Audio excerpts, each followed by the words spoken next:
Good afternoon and welcome to another edition of our Facebook Focus Live here at St. Mary's Hospital. My name is Husnain Kremalli. I'm the Chief Medical Officer.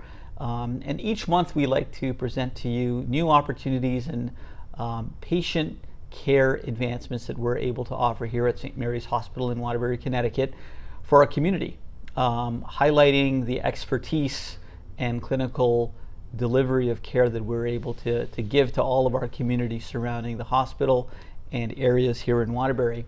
This month I'm really excited because we have a new addition to our surgical team, truly a special person who has joined our team, and that's Dr. Isha Emhoff. Thank you. She comes as our new Chair of Surgery for our Department of Surgery. So welcome and thank you for coming along. She joins us from St. Vincent Medical Group that was more up in Worcester. And she led surgical oncology, contributes significantly to cancer care. She's got advanced training. She has got advanced training from Brown, Beth Israel Deaconess, and has an M.P.H, a Master's of Public Health from Harvard University as well. So great clinical expertise, strategic leadership, and a passion for medical education, which we love. So welcome, Dr. Emhoff, and excited to have you here. Thank you. Absolutely. Thank you. I'm excited to be here. Thank you. And truly, it's an exciting time, and we've been having. It's been almost maybe a little bit more than a week only. Just that. That's right. Which is exciting because it's new faces, new ideas, new pathways moving forward, which is an exciting time. Yes, it's an exciting time in Waterbury as a whole. I think, and in the changing landscape that's around you. So I'm excited to be here and be part of that change. We're excited to have you. Thank you so much for joining. So before we get into our conversation, the first thing I wanted to ask was what led you into medicine? I mean, you've got a great background, clearly have done a lot while in medicine, surgery. What led you to pursue a career in medicine? Yeah, it's interesting. I was very interested in math and science, but also knew that I needed a lot of human interaction.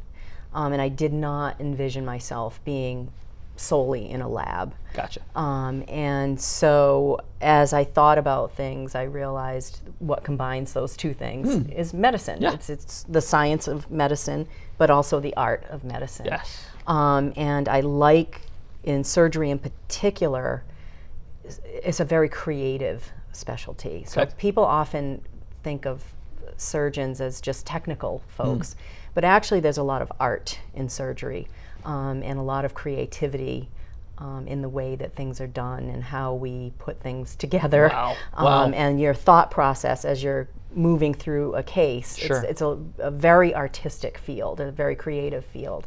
And so that was attractive to me as well. That's a beautiful perspective. We haven't heard that just yet. So thank you for sharing with us that perspective. So coming at it again from the humanities perspective, and then you moved into sort of surgical care of cancer patients. Yes. Tell us about your leadership in advancing cancer care.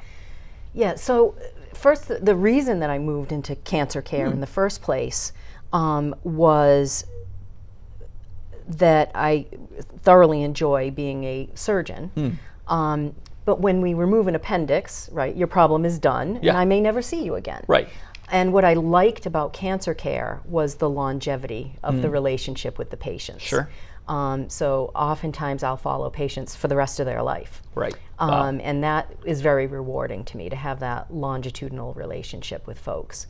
I liked the multidisciplinary facet of cancer care and the ability to interface with colleagues whose specialty is different from mine, but we're all working towards the same goal. Beautiful. And we're all contributing in the same way. Yeah.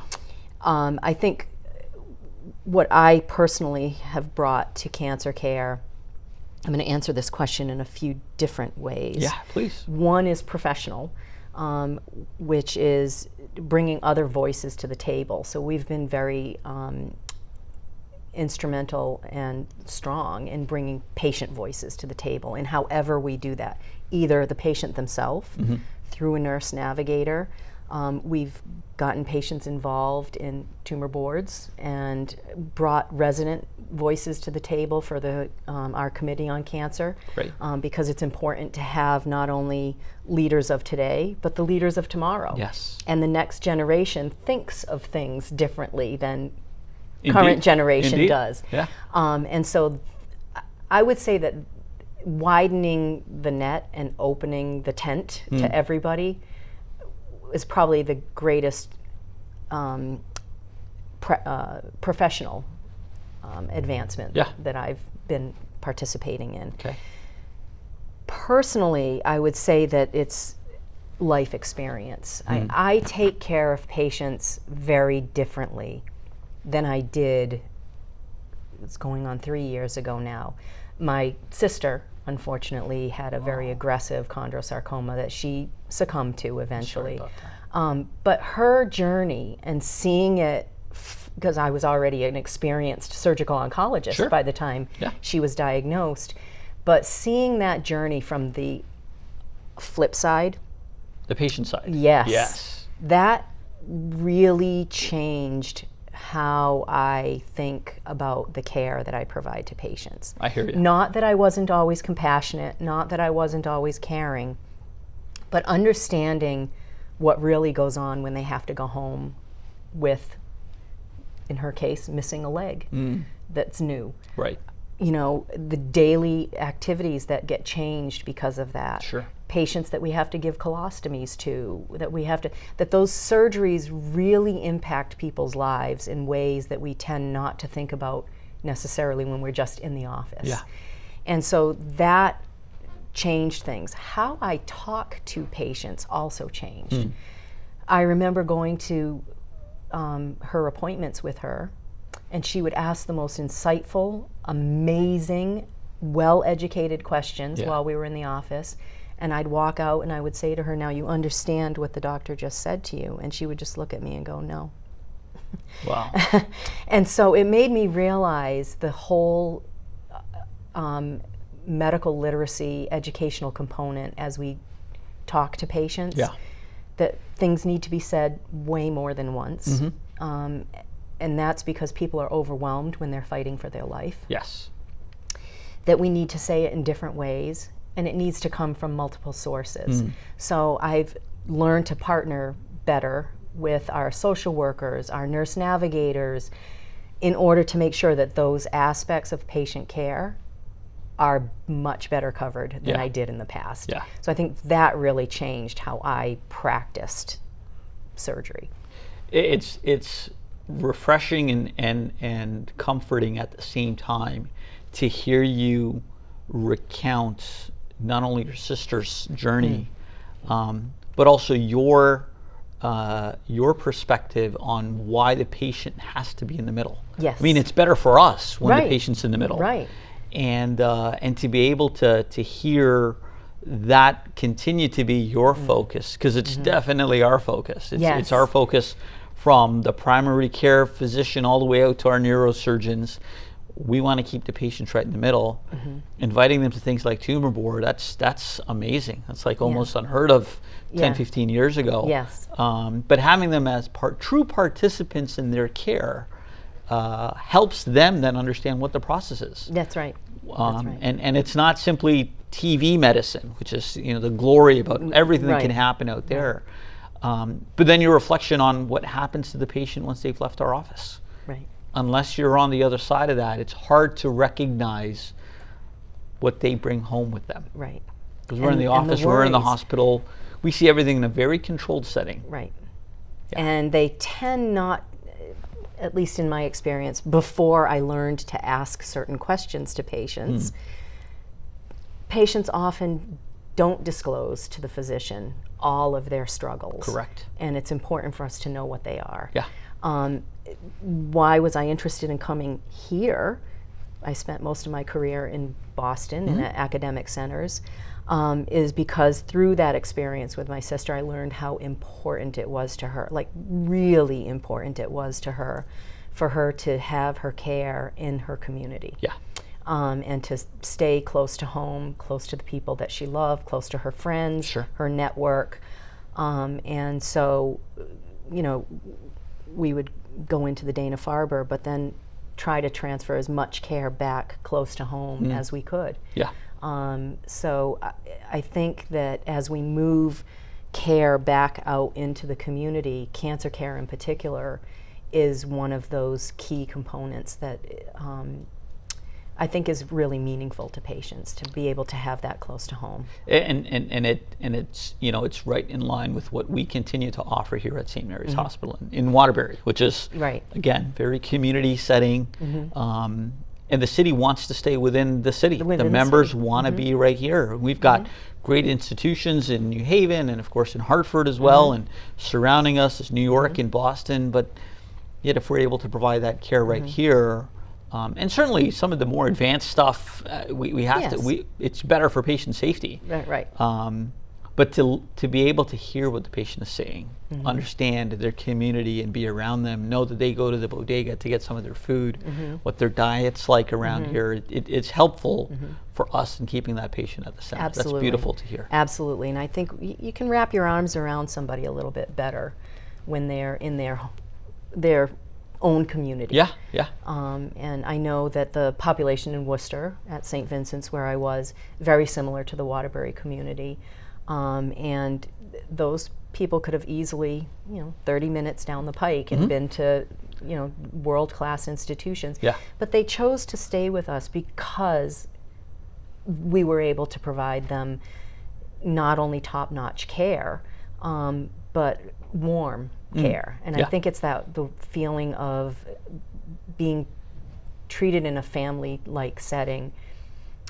I think back to when I was a medical student at Tufts, I won't say how many years ago, but one of my rotations was with Joe Kennedy, who was the head of OBGYN at the old St. Margaret's Hospital, which doesn't exist anymore.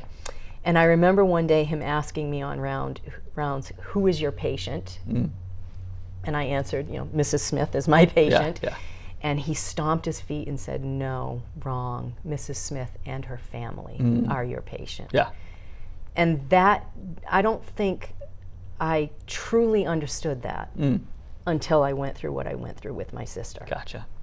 It has different meaning now. It became much richer and a deeper sentiment. So I've always been sensitive to family needs, but I think the richness of that understanding was solidified through my own experience. Well, we talk about medical education all the time, and your commitment to that. So, we've always, and you were touching on this, that blend of medical education, clinical experience, and how are we going to best educate our learning physicians on those aspects. That, yes, education, but we don't want to wait until they've gone through some sort of a life-altering experience with their family. Hopefully we can impart that kind of knowledge earlier on. So tell us about your role in medical education. Yeah, so one of the things actually that was really important to me was a project that I did that was not necessarily directed towards medical students and residents. It was actually a project that we did when I was at New England Quality Care Alliance, where we went out to primary care offices. It was a serious illness project. Just to work with folks in conjunction with Ariadne Labs in Boston on how to have conversations around serious illness. It was surprising to me to hear the UMass study where 70% of patients facing life-threatening serious illness do not get a conversation on what matters to you. What kind of care do you want to receive? When do you want to stop receiving care? How do we transition from treatment mode to palliative mode to end-of-life mode? That those conversations, 70% of the time, had to be initiated by the patient. They were not initiated by the care team. And so that project of just sitting down and literally role-playing, literally having people be the physician, then be the sick family member, and almost like an improv session going back and forth, was really eye-opening and very well welcomed. Yeah. I mean, I can't tell you how people really thanked us for having that educational component. That is something I would like to initiate here with the resident team, so that they learn as they're coming up how to have conversations. And by having that role play, to your point, they don't necessarily have to go through the event, but try to stand in the shoes of somebody who might have, and develop empathy, empathy training as part of that conversation, so that when you're telling somebody, we need to do this surgery, you're going to have a colostomy, what does that actually mean? Those words. It's not just a technical thing that we're doing. You are changing somebody's life with those words. And what would it feel like if that got said to you? What would that mean to you? So really sort of empathy training and how to respond to the needs of patients is something that's near and dear to me. In addition to, of course, to good surgical training. Of course. Good technical skills. Yeah. The technical skills are easy to teach. It's in surgery, judgment. 90% of surgery is judgment. But then also empathy in dealing with patients, so that we are partnering with them and working through their care together. It is such a critical piece of that puzzle, because many of those conversations are not technical in nature. No. With our patients, many of them become emotional. That's right. And an emotional conversation is a very different conversation than a technical one. Right. I remember one of my palliative mentors, Dr. Henry Schneiderman, who used to be the director of the Hebrew Home here in Hartford. He would teach us how to have those conversations. Literally do that role play with us. Right. And he wasn't one to let you get off easy. Like the patient is saying no at every instant. Just so that you could recognize it isn't coming from a technical, logical, always perspective, but there's a lot of emotion. There's a lot of emotion comes into in these conversations. Yeah. And without having that, you don't want to do that first time just in front of your patient. You want to have that opportunity to do it offline, but get that training in doing it. And then being able then to, and yet he was great at technical. He carried a toolbox, taught us he was an excellent physical examiner, and taught us a lot of those true technical details, but always kept the patient at the center, how they were feeling, how you were going to respect them after you've done even very sensitive exams. What are your next steps? How do you keep them comfortable? And it's wonderful to have those kind of mentors to truly train you in that fashion. That's only going to make the patient's experience that much better. That much better, and them able to work with you better. So one of the other things that I've only recently really started teaching residents was how to impart medical knowledge to a patient. Correct. Right? So we oftentimes will walk in the room and 30% chance of this and a 40% chance of that, and here's what we're going to do, and the surgery will take this long. But being able to say that in a way where it's meaningful to the patient is a whole different skill set. Sure. And I know that was never taught to me.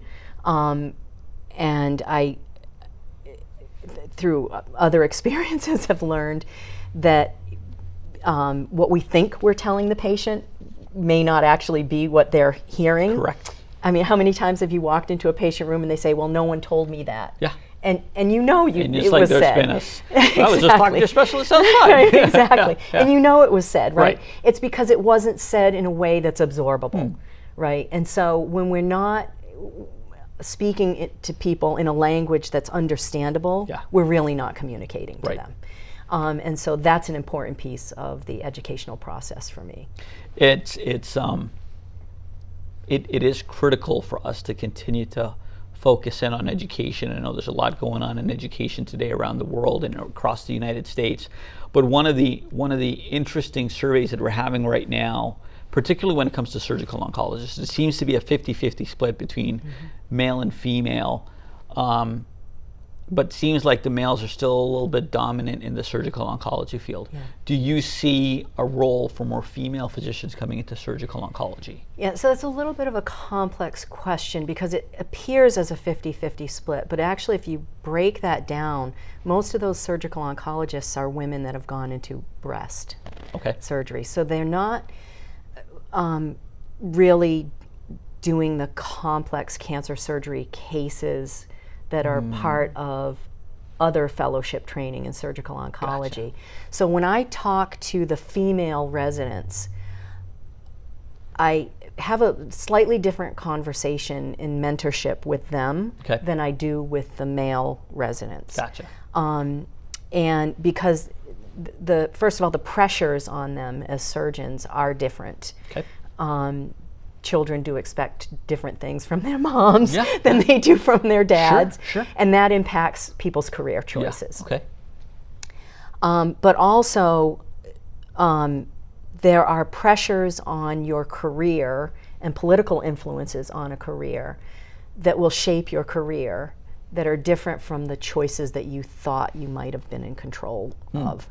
And so when we look at women in surgery, a lot of them go into breast surgical oncology as opposed to complex cancer oncology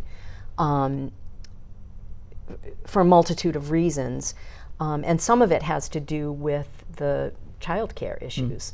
That women tend to get moved through their career because of other pressures that are on them. And so I think it's important to have those frank discussions. Sometimes people feel uncomfortable having those discussions because, you know, we try to maintain our conversations with residents and medical students in a strictly ecumenical way.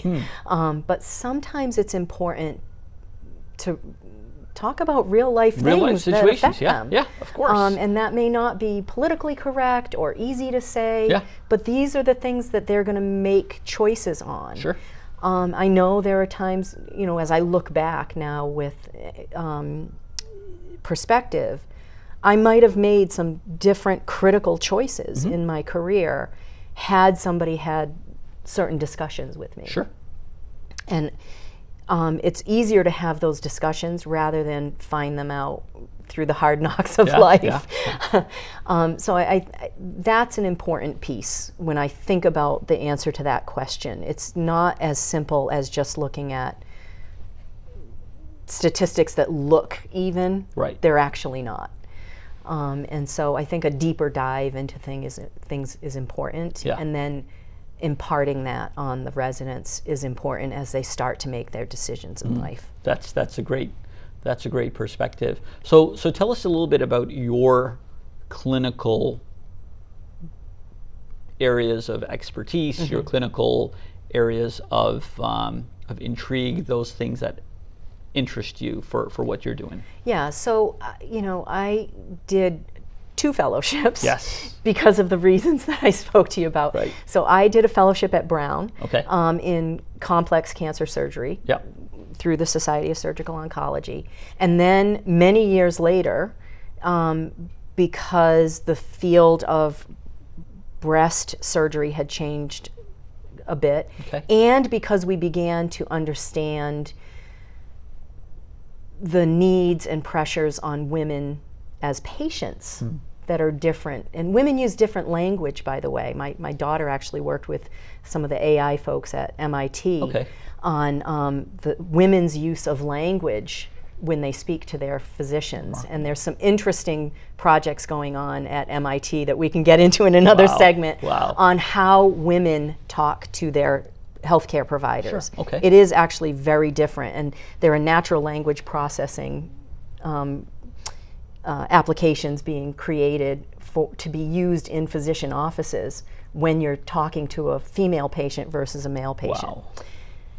Good to I know. digress. Yes.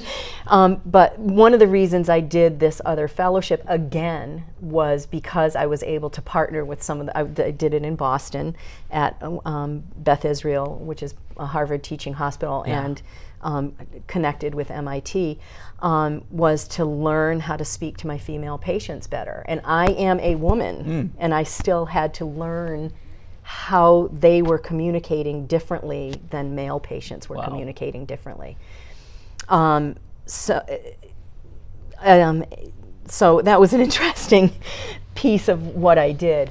I think that the surgical training itself, I had breast surgery training. In fact, when I did my complex cancer surgery fellowship at Brown, that was during the time that Kirby Bland was the chief of surgery there. And for people who don't know Kirby Bland, he's the person who wrote the book, The Breast.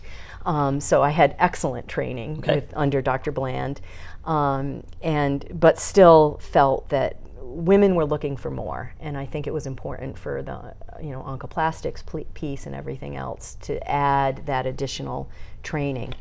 What I did a lot when I was in Boston were the two most common cancers, a lot of breast, a lot of colorectal. Spent some time working with some folks at Mass General on some of the natural orifice surgery techniques for rectal cancer and perianal cancers. A lot of melanoma work. I had stopped a while ago doing real, hepatobiliary resections because my personal belief is that you really should be in a high volume center for that. Absolutely. And so I stopped those a while ago. But the most common cancers I continued to do. And of course, general surgery I did my entire career. So tell us your vision for the chair of surgery in the department. I mean, it's early on right now. It is early on. But you come with a certain vision into a role like this. What do you see that vision for St. Mary's, for the Waterbury community early on? And I won't hold you to this necessarily, but where do you see opportunities in your vision for St. Mary's Hospital and what we're able to provide for the community? Yeah, I think is to start to unify the Department of Surgery. And this sounds counterintuitive, but it actually will help in unifying the Department of Surgery if we start to think about the expertise that our members bring and start to think about divisions of the Department of Surgery and leverage the strengths of each individual, and then start to create these institutes that are really disease focused or patient population, specific populations that require specific types of care focused, so that we're leveling up the already excellent care that's here. But we always want to be learning, we always want to be elevating ourselves and getting ourselves to the next highest level. So there are multiple ways to do that.